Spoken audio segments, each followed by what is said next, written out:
Automatic voter registration is basically allowing people to be automatically kind of re-registered, okay, where they live when they intersect with government offices.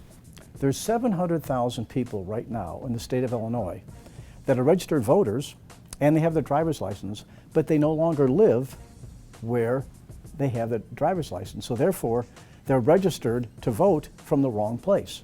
Now that's not good for anybody. So what this will allow is people to automatically register to vote. Okay, we call it opt-out. In other words, we will automatically register when you come in at a government facility unless you choose not to be.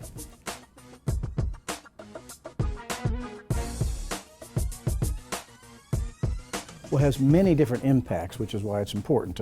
Number one, people move a lot. We're talking about 500,000 people move regularly within Illinois or outside of Illinois.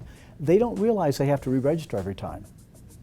And therefore, they wait till the end. We don't want everybody registering on the day of the election. We want most people to do that ahead of time. Tens of thousands of people would be doing it ahead of time if we had automatic registration and not waiting until election day.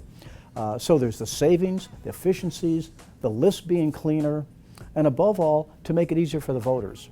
These are not voters that don't care about voting. These are voters that are legitimately confused. They move a few blocks and they got to re-register and they don't understand it. And now, because like I said, of technology and the way that we data can talk to each other in these various offices, we don't need to do it the old-fashioned way anymore.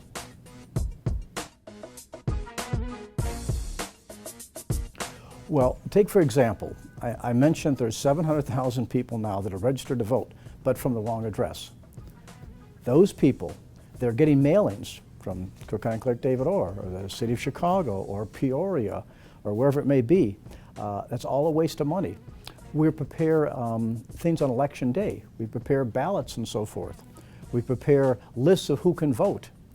We've got people at the wrong address. That is not good. That costs us money. It's inefficient. People come in, the judge comes in election day, says, wait a second, why is David Orr still on this list? I know he moved, and yet it says right here he's registered to vote at this address. So for all those reasons, including efficiencies and money savings, we can do better.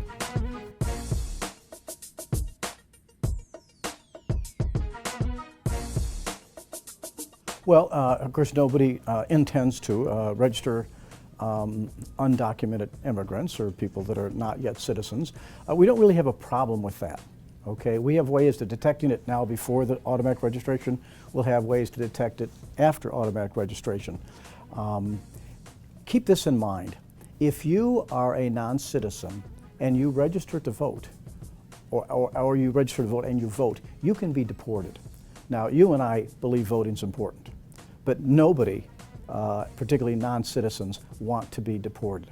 Okay, so we do not have a problem. We've looked into it. There's been allegations around the country for years. There's no discernible proof that it's happened except for mistakes, where someone might go to a driver's facility and accidentally get registered. Okay, those people generally want to get off as fast as they can because, like I say, they have been and can be deported, even for registering by mistake. It will not lead to non-citizens registering.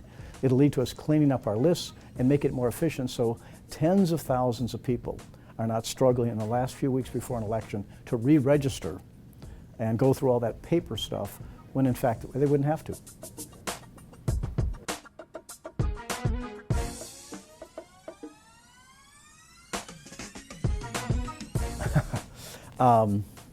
Well, you have to have a thick skin, but above all, get in there, do some things. Work with some people that may be in political office where that you respect. Get an idea of what's really involved.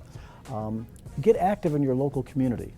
But I do think there's great opportunities, and so if you're serious about it, we desperately need people, not just young people. We need people that understand we're not going to get good government unless people have the guts to stand for the right things. And I admit that is much harder today because of the role of money in politics. So I encourage people to do it. I think it's a great life. It can be challenging.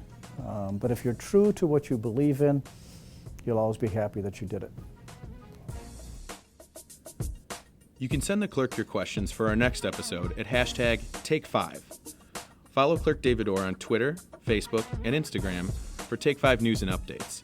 Thanks for watching Take 5 with Cook County Clerk David Orr.